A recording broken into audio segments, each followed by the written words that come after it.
When I stand on the mountain and I say, do it, it gets done. If it don't get done, then I'll move on it. And that's the last thing in the world you want me to do. I knew that people would die. I knew that there would be killing. Our acts cannot be forgiven. Every one of you out there has tried to kill me for the last 25 years, and I'm still here. Ha, ha, ha. Now what?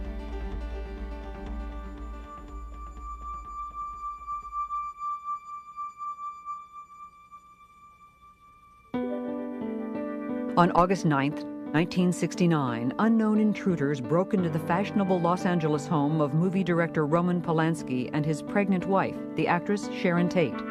There, they slaughtered her and 4 others. One night later, another home was invaded, and a middle-aged grocery executive and his wife were killed with equal brutality. In 2 days, an entire city was seized by fear. But it was months before the crimes were connected. When they were, a small, bizarre character named Charles Manson was charged with provoking his apparently fanatic followers to commit the crimes. And a national obsession to understand these people began. Who was Charles Manson? As he recalls it, the pain of Manson's childhood began early. I'm a street child. I'm a runaway little girl at 15 years old out of Kentucky named Kathleen Maddox. I didn't have a husband.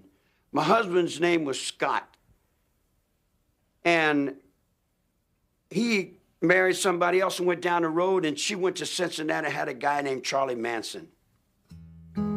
Charles Manson was born on November 12, 1934 in Cincinnati, Ohio, in Cincinnati General Hospital. His mother, Kathleen Maddox, was just 16 and unmarried when he was born. His father was a Colonel Scott who'd briefly known Kathleen. She was very, very motherly looking. She was as motherly looking as my mother was. My mother went to prison for 5 years for strong-arm robbery. Her brother had to deal a trick in off the street and put the yoke on him to get some money to eat. But when I heard she was a prostitute, I couldn't believe that either. And she went to prison, and I used to visit her in the prison visiting room. His mother's absence and rejection would make a life with her a dream of Charles Manson's throughout his childhood. Manson spent many of his early years in the small town of McMecken, West Virginia, with his deeply religious aunt and uncle, living, by all appearances, a not unhappy small-town life. The house was a big, older house, but it was beautiful.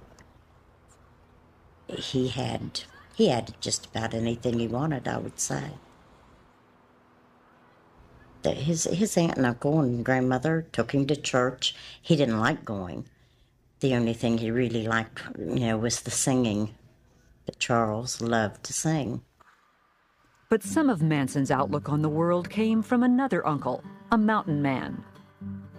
Out of the Kentucky mountains, when my uncle said, "We ain't surrendered, we're still rebels, and we'll be rebels until the end of time, because I ain't accepting no Yankee school." He said, "Don't go to those schools, boy." So when I was 9 years old, I set the school on fire, and I went to reform school. Between 1942 and 1947, Manson spent periods of time with his mother and her assorted lovers around the Midwest. But then, unable to place him in a foster home, she allowed the court to place him in the Givalt School for Boys. After 10 months, he ran away to find her, but she would not take him back. This was a turning point for Charles Manson. The only thing my mother taught me was that everything she said was a lie. And I learned never to believe anyone about anything. He ran away from the school again and began a life of petty crimes, including breaking into grocery stores and stealing a bicycle. In 1949, after time in a juvenile center, he was sent to Father Flanagan's famous Boys Town. According to a 1949 article in the Indianapolis News, a dead-end kid who has lived in an emotional blind alley is happy today. He's going to Boys Town.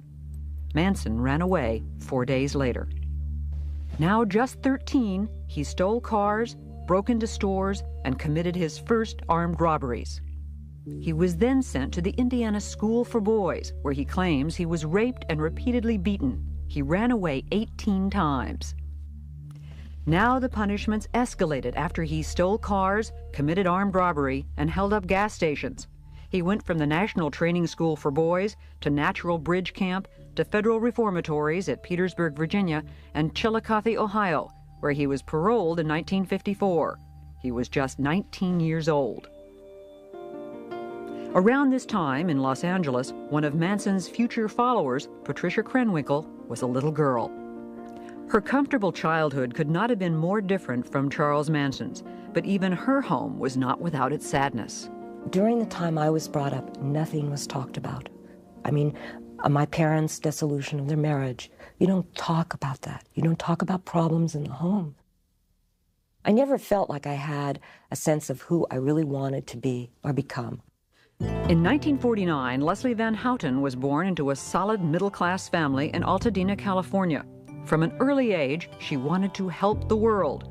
Her parents, too, would divorce. I was always very creative girl, young girl, artistic. But I never, for a while, I wanted to be a school teacher. Somewhere along the line, I got distracted and I lost motivation. Believe that I was desperately seeking someone that I could love and hold on to and call my own. That somehow my dad leaving had left a space there. In January 1955, back in McMecken, the 20-year-old Charles Manson married 17-year-old Rosalie Jean Willis. He held odd jobs, but continued to steal cars, driving them across state lines. 1944, I went to juvenile hall. I didn't get out till 1954. I got a little girl named Rose, stole some guns, went to Georgia, burglarized a store, got a straw hat full of dimes, and came to L.A. I turned 21 years old in the L.A. County Jail. I wasn't out but a hot second. I've been in jail all my life. It was one of the curious facts about Charles Manson. He would often manage to commit small-time crimes that nonetheless violated federal laws and would bring tough penalties. A suspended sentence turned into a 10-year term after he violated probation on a charge of forging a very small treasury check. I was struck by something initially, and that is that he had been sentenced to 10 years for attempting to cash a $43 treasury check, and he did 7.5 years. From 1951 to 1967, Charles Manson's rap sheet shows a range of crimes, from mail theft to forgery to running prostitutes. It was at McNeil Island Penitentiary that Manson developed a skill at the guitar and an interest in music that would play an important part in later events. The man who taught him the steel guitar was an aging fellow prisoner, the renowned Depression-era gangster Alvin "Creepy" Karpus. More important, it was in prison, with its rigid codes of behavior and its hierarchy, that Manson developed his way of looking at the world. See, I never realized that people outside are much different than the people inside. People inside, if you lie, you get punched. You get misused. You don't lie to the lieutenant. Lieutenant don't lie to you. There's a certain amount of truth in prison, and being raised in prison, I was raised pretty much in the light of that truth. He did his own time. He pretty much refused to be programmed to go along with the expectations of the prison staff. He apparently spent a lot of time in his cell playing the guitar, writing music. He did attend a class, did very well in a power of positive thinking class, which I always thought was a part of his style. He was released from prison in 1967. It's been said that he asked not to be released. He'd now spent more than half of his 32 years inside, and prison was the only real home he'd ever known. What's more, Charles Manson had never known life with a real family. That would make a family of his own very appealing. Prison may have meant a life of little change for Charles Manson, but life outside was changing radically.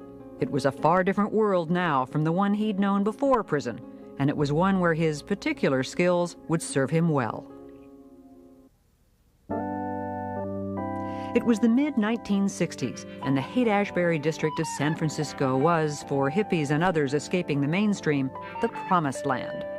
What we saw at its peak were literally thousands of flower children all over the country, all over the world, attracted to this movement, like moths to a flame. You know, summer in San Francisco. There was a philosophy here that was totally revolutionary that they'd not heard before, and this was the epicenter of it. A lot of very young, creative, exploring people came there, but then you started to see a shift where more disturbed, sicker, more drug-involved people started to come. The hallucinogenic drugs like LSD were being replaced by stimulant drugs, speed particularly, that led to compulsion and paranoia. And innocence was giving way to violence. You may recall a song, the lyrics of which were, if you come to San Francisco, you better wear a flower in your hair. By 1967, if you came to San Francisco, you needed to wear a .45 in your belt. It had changed that fast. The kids were still coming from all over the United States with the same set of expectations, but the welcoming committee was very, very different. There was a brand of street theater that was hard to imagine.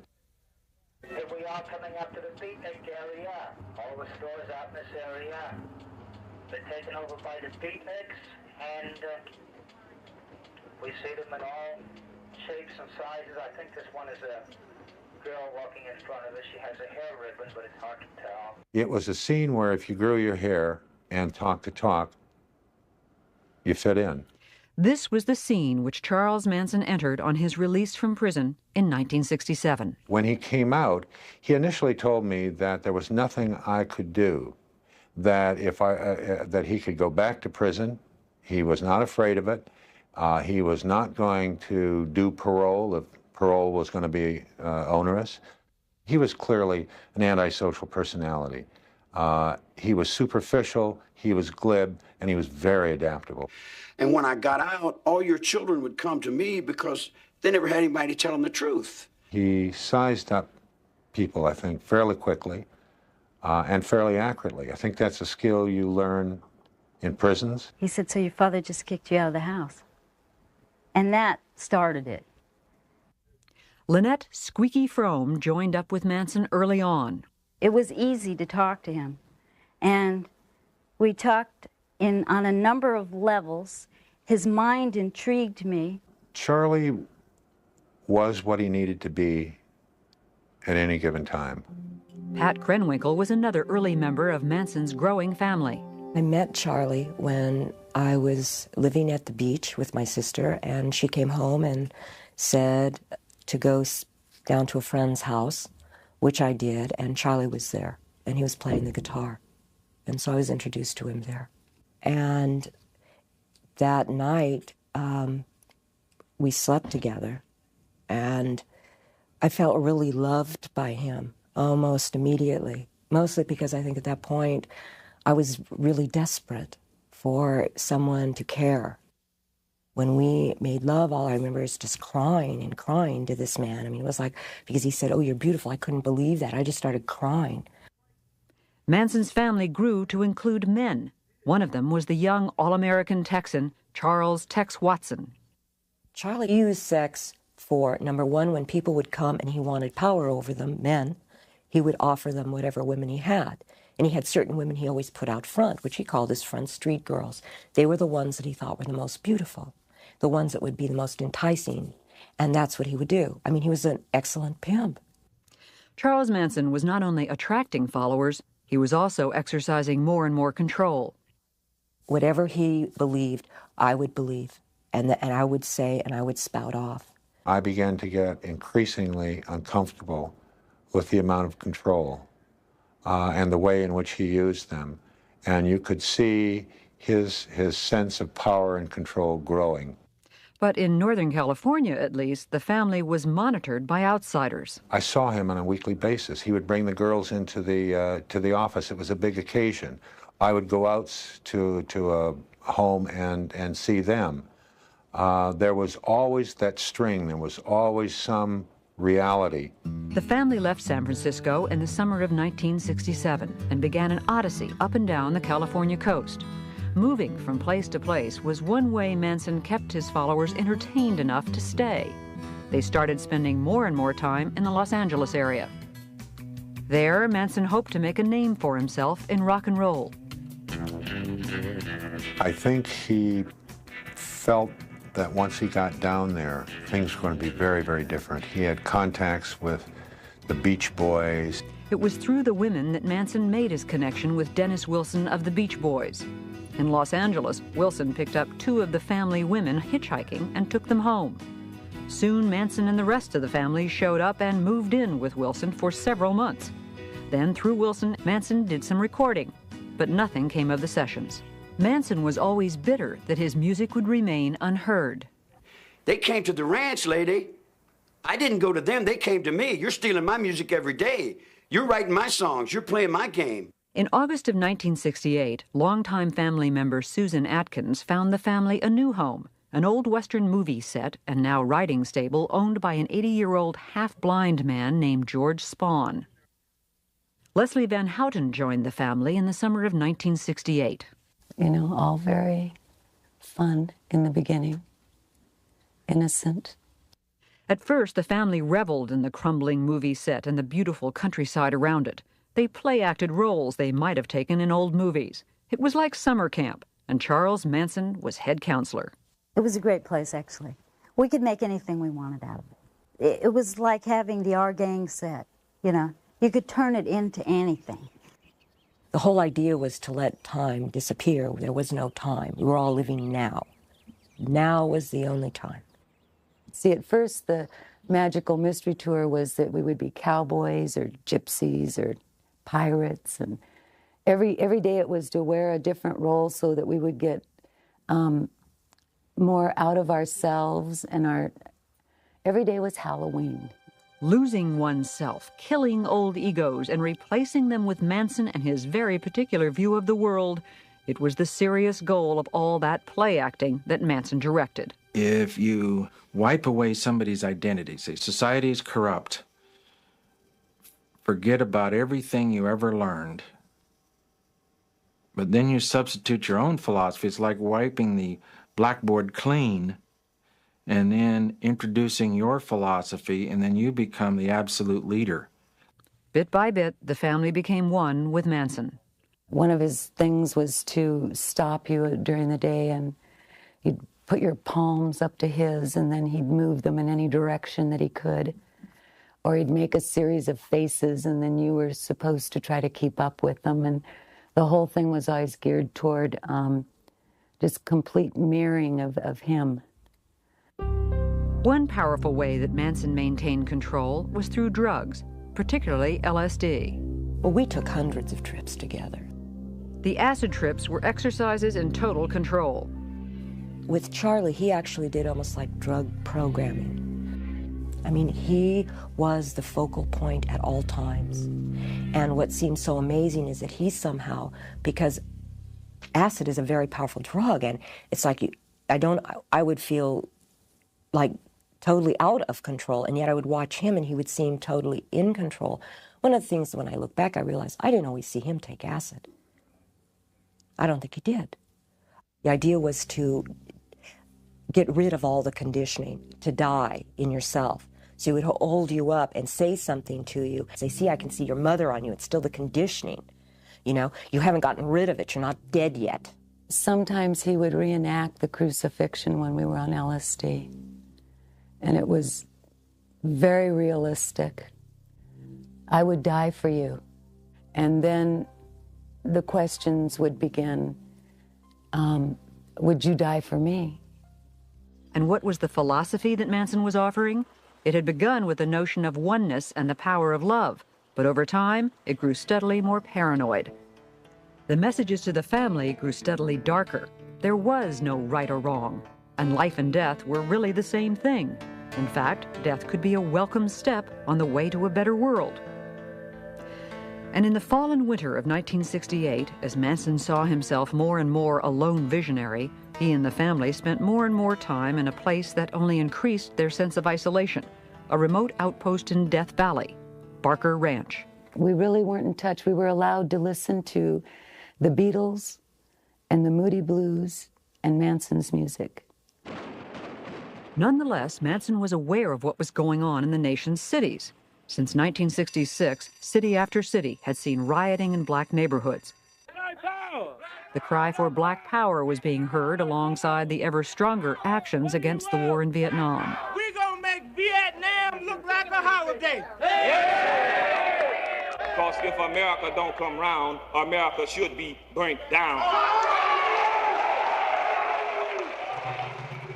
The family moved back to Los Angeles in January of 1969. Then the paranoia ratcheted up even more in early July, when Manson thought he'd killed a black drug dealer he also thought was a Black Panther. Now convinced that the full fury of the Panthers was soon to descend on the family, bitter about his failure to record his music, and most importantly, certain that a giant race war was impending, Charles Manson spent July and early August tense, paranoid, and angry.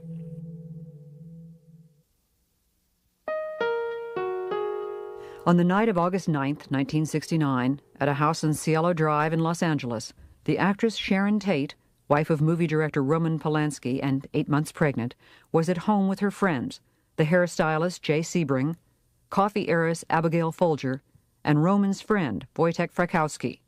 A young man named Stephen Parent was also on the site, visiting the home's caretaker.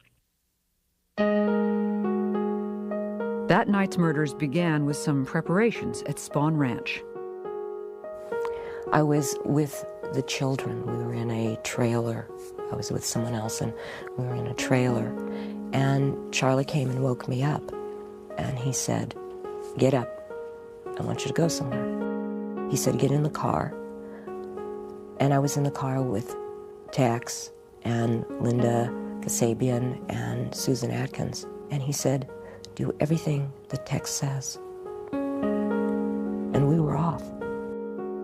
Tex Watson went onto the property first. When he came upon Stephen Parent in his car, he shot him 4 times. We heard gunshots. He came back and told us to come with him. And we followed. Trying to get into the house, he eventually, I think he went through a window or something, returned to a front door and allowed the rest of us to enter. There was a man that he was dealing with, and I think that was Jay Sebring, I believe. He had him on the floor or something, and he was going to tie him up. And he asked Susan to check the back rooms. And what began to happen is a scuffle started taking place between Tex and the man and Jay Sebring, and he shot him, and everyone else at that point obviously was getting really frightened and scared. And what eventually took place is that there was an attempt to tie everyone up, and when there was an attempt to tie everyone up, eventually Abigail Folger started to get herself undone, and she took off. I ran after her with an upraised knife, and we went out through a back door out onto the lawn. And I started stabbing her. I ran her down, and I began to stab her. I remember her saying, "I'm already dead." It was Tex Watson who delivered most of the fatal blows at the house that night. We were so locked in, it's just okay, this must be this, and when you just become more in more like a robot, somehow this must bring it. The scene left behind was grotesque. There was blood everywhere. A rope tied twice around Sharon Tate's neck was looped over a beam and tied around Jay Sebring's neck. Abigail Folger and Wojtek Frykowski lay on the front lawn. Stephen Parent lay dead in his car. And on the front door, in Sharon Tate's blood, was the word pig. Besides being shot and bludgeoned, the victims had been stabbed a total of 102 times. When I got back to the ranch, we got out of the car, Charlie came up and asked everybody how it went. But that was the first time I looked at him and I said, "Charlie, They were so young. And he just said, go with Tex. The next night, another attack. This time, it was at the home of grocery company executive Lino LaBianca and his wife Rosemary in a very different section of Los Angeles. Manson knew the house because he'd attended a party at a neighboring home in the past.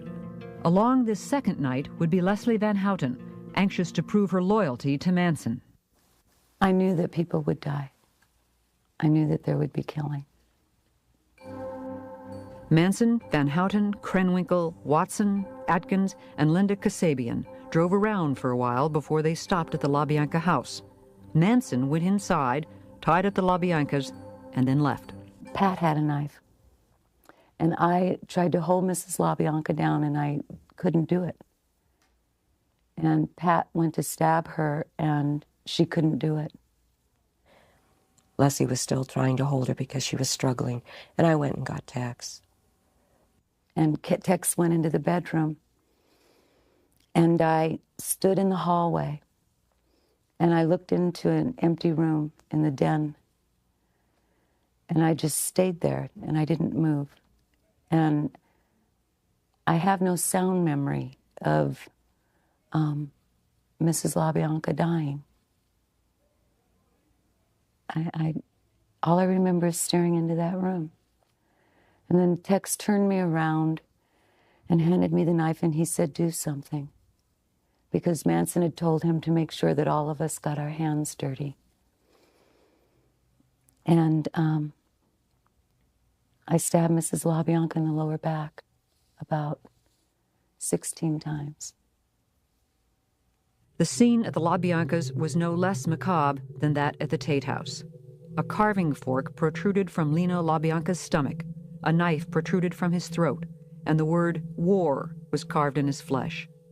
Mrs. LaBianca was in the bedroom, her head covered by a pillowcase with a lamp cord tied around her neck.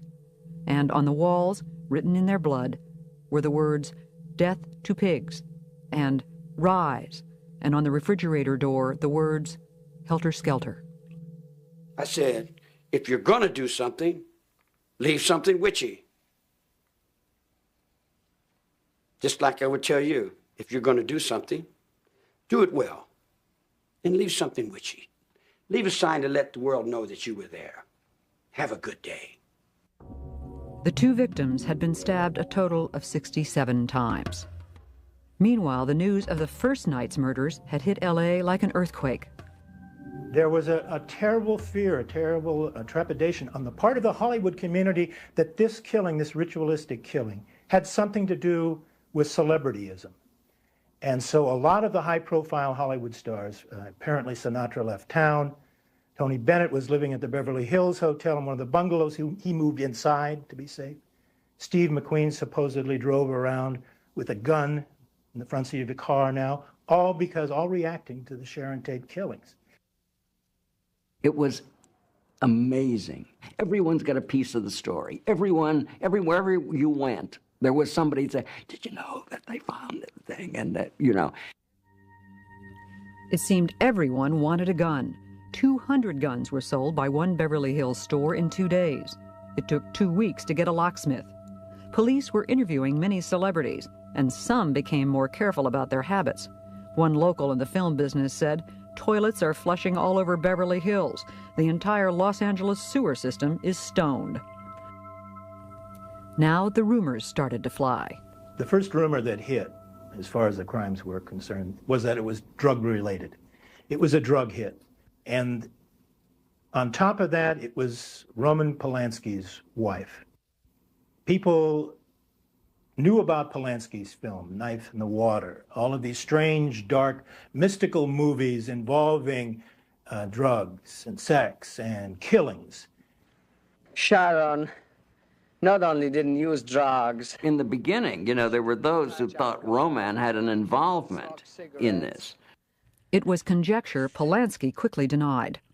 It's terrible for him when he came back for the funeral. And Warren Beatty was telling me this. I mean, people thought he somehow had something to do, which, of course, he didn't. In spite of the obvious similarities between the Tate and LaBianca murders, the police believed that the second crime was merely a copycat incident based on news reports of the first, and the two investigations were run quite separately. During the investigation, the family was actually arrested and then released on an unrelated charge of auto theft. They then headed north to the safety of Barker Ranch in Death Valley. On October 10th, the family was rounded up on new charges of auto theft and arson. And while they were in jail, the L.A. murder cases broke open. Family member Susan Atkins was implicated by another member in an earlier crime. Jailed in L.A., she blabbed to cellmates about the Tate and LaBianca murders. "The more you kill, the better you like it," she told them. Then one cellmate repeated the stories to the police. In December of 1969, nearly 4 months after the crimes, Charles Manson and 5 family members were charged with the Tate and LaBianca murders. What some called the crime of the century would now move on to a trial that would mesmerize the city. The trial of Charles Manson, Pat Krenwinkel, Leslie Van Houten, and Susan Atkins for the Tate and LaBianca murders began on June 15, 1970. Manson demanded and was refused permission to serve as his own attorney. Still, from the beginning, it was clear that Manson was in complete control of the defense. You have to realize that I viewed Manson as being the main defendant. To convict his co-defendants and have him walk out of court, I think, would have been an unsuccessful prosecution. The problem was that Manson was not at the murder scene. He did not physically participate in these murders. So I had to bring him in by way of circumstantial evidence, and also by the law of conspiracy. At the heart of the prosecution effort was the bizarre story of Helter Skelter, the stranger-than-fiction doomsday scenario that Charles Manson had woven from his earlier certainty of a coming race war. Helter Skelter was a name he'd taken from a Beatles song. Manson envisioned that white people would turn against the black man if they thought the black man had committed these 7 murders, and ultimately there would be a civil war between blacks and whites out on the street. During the war, he told them, he said, we're going to hide out in the bottomless pit in the desert, a place he derived from Revelation 9, a chapter in the last book of the New Testament. Manson foresaw that the black man would win this war.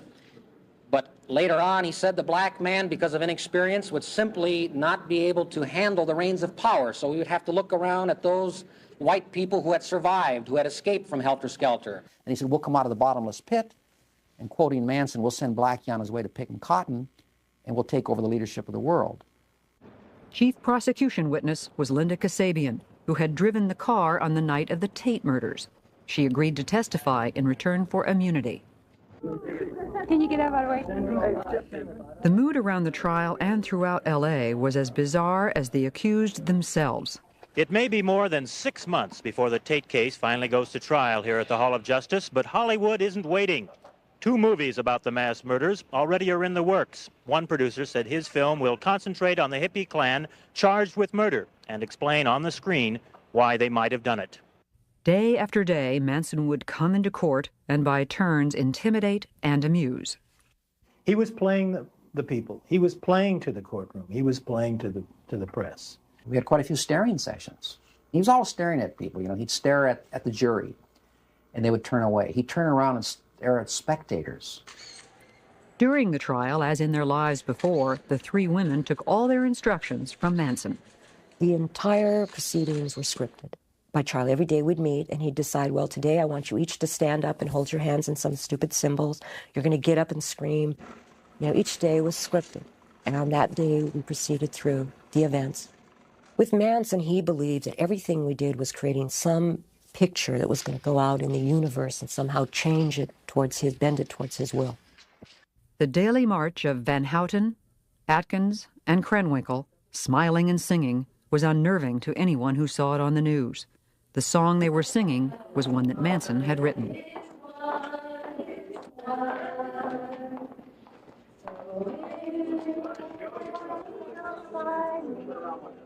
After disrupting the proceedings a number of times, the rest of the family was banned from the courtroom, so they moved to the hallways and kept a vigil outside. At first, the mood was almost festive. 626.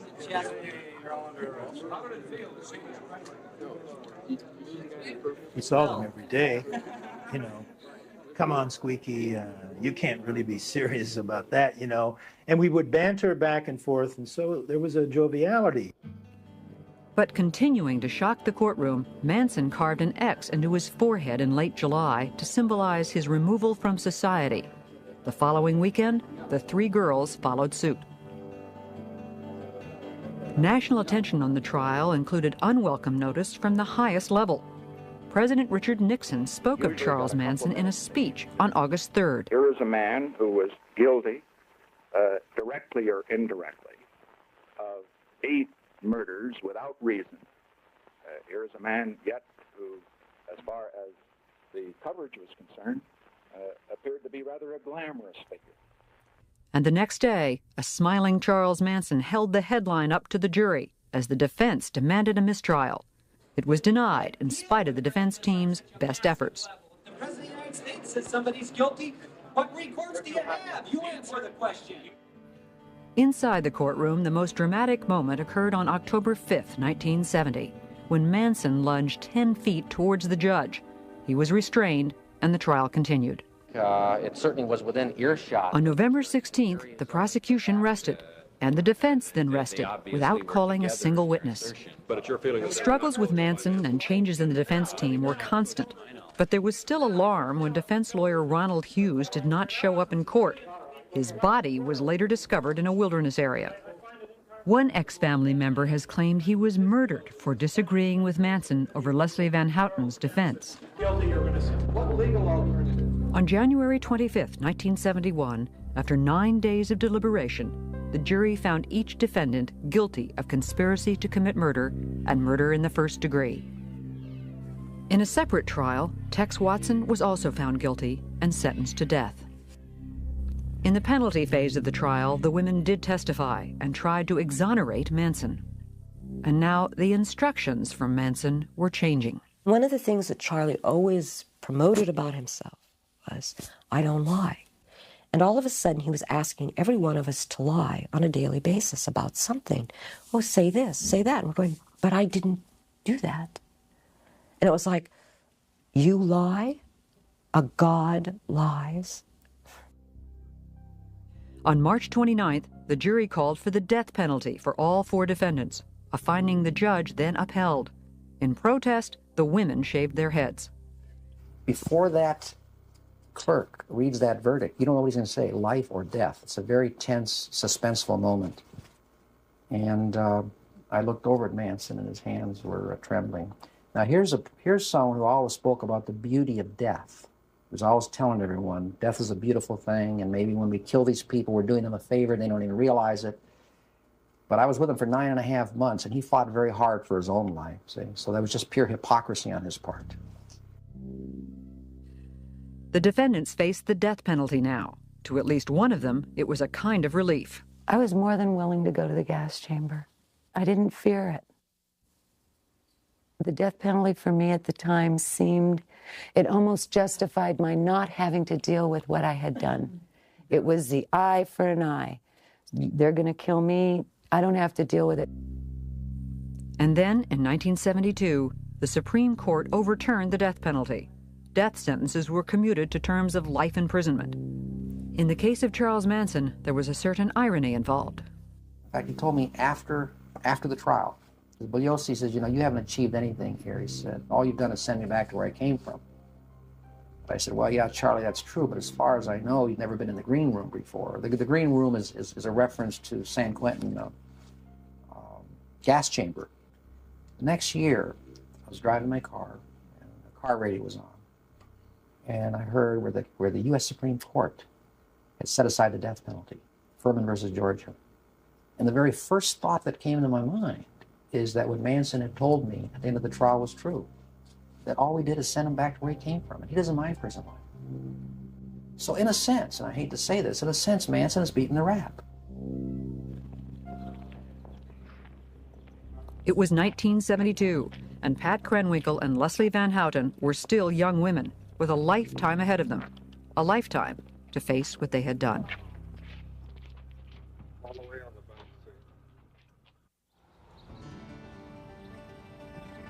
More than 25 years after the murders at the Tate and LaBianca homes, Charles Manson, Patricia Krenwinkel, Leslie Van Houten, Susan Atkins, and Tex Watson are all still in prison serving life terms. All have been reviewed for parole numerous times, but it's always been denied. You can have the rest of it and put me back in my cell. This is all I really want to do. Charles Manson has not even attended all of his hearings. I don't think there's a decision among you, is there? Now Charles Manson is over 60 years old, and Tex Watson and the women are in their mid-40s. It's not easy. And to listen to Manson, Pat Krenwinkel, and Leslie Van Houten today is to hear very different memories of those events a quarter century ago. If anything, the older I get, the harder it is. Mrs. LaBianca was younger than I am now. I took away all that life. I see blood in here every day. Every day someone's getting shot, someone's getting cut, someone's getting beat. I've lived in that all my life, woman. That don't wrinkle up my forehead. You can pile 100 dead bodies up in front of my cell and it don't set me to do nothing. Every day I wake up and know that I'm a destroyer of the most precious thing, which is life. And living with that is the most difficult thing of all. And I do that because that's what I deserve, is to wake up every morning and know that. You know, it didn't happen overnight. He spent a lot of time taking middle-class girls and remolding them. I never broke nobody's will. I never told anybody to do anything other than what they wanted to do. Oh, Charlie's just absolutely lying. There wasn't one thing done that was even allowed to be done without his expressed permission. Wait a minute. I said, you do what's best for you. You do what you feel is right. You do what you think is right. Now, whatever you think is right, it's got to be right. All I'm doing is I'm walking with you, I'm walking in line with you, and I'm holding the line with you. What you do is up to you. It's got nothing to do with me. You know, I take offense to the fact that 25 years later, Manson doesn't own up to his share in this. I take offense to that. I take responsibility for my part. And part of my responsibility was helping create him. Every once in a while I get letters from children. And they seem to think that what we did is all right. There is nothing that we did that is all right. Nothing. He was not Jesus Christ or Satan. He was a very odd, bizarre, high-energy little antisocial who had some poor, confused, middle-class dropouts who decided to follow him. And he got into a situation where he had enormous power over these people, and he pulled it all together into this incoherent, hateful kind of plan. And there was no one there to say, Charlie, girls, this is crazy.